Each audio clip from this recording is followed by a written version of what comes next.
এই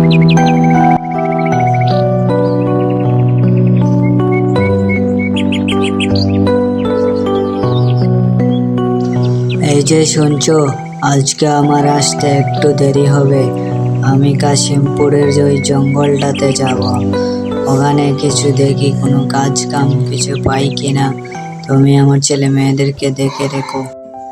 অনেকক্ষণ তো ঘোরাঘুরি কর, এবার একটু রেস্ট নেই বসে। চারিদিকে অনেক খুঁজলাম, কোনো কাজ তো পেলাম না। এবার বাড়িতে কি নিয়ে যাব, বাচ্চাদেরকে কি খাওয়াবো, এখন আমি কি করব?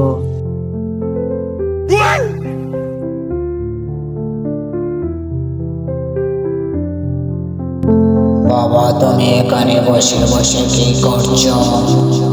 না বাবা, সারাদিন কোনো কাজ পাইনি, তাই এখানে একটু বসে বিশ্রাম নিচ্ছি।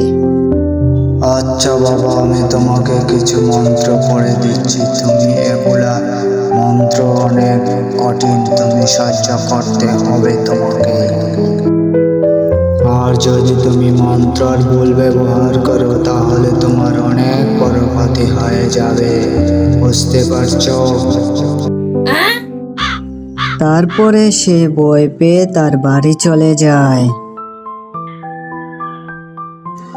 বাড়ি গিয়ে সে তার স্ত্রীকে সব খুলে বলে ওই ঘটনার ব্যাপারে। তখন তার স্ত্রীও অনেক ভয় পেয়ে যায়। বাবা, আমি পিৎজা খাবো, পিৎজা আনো বাজার থেকে। আচ্ছা, তুমি বাজারে চলে যাও, ঘরে কিন্তু আবার বাজার কিছুই নেই। আচ্ছা ঠিক আছে, আমি বাজার থেকে সব কিছু নিয়ে আসবো।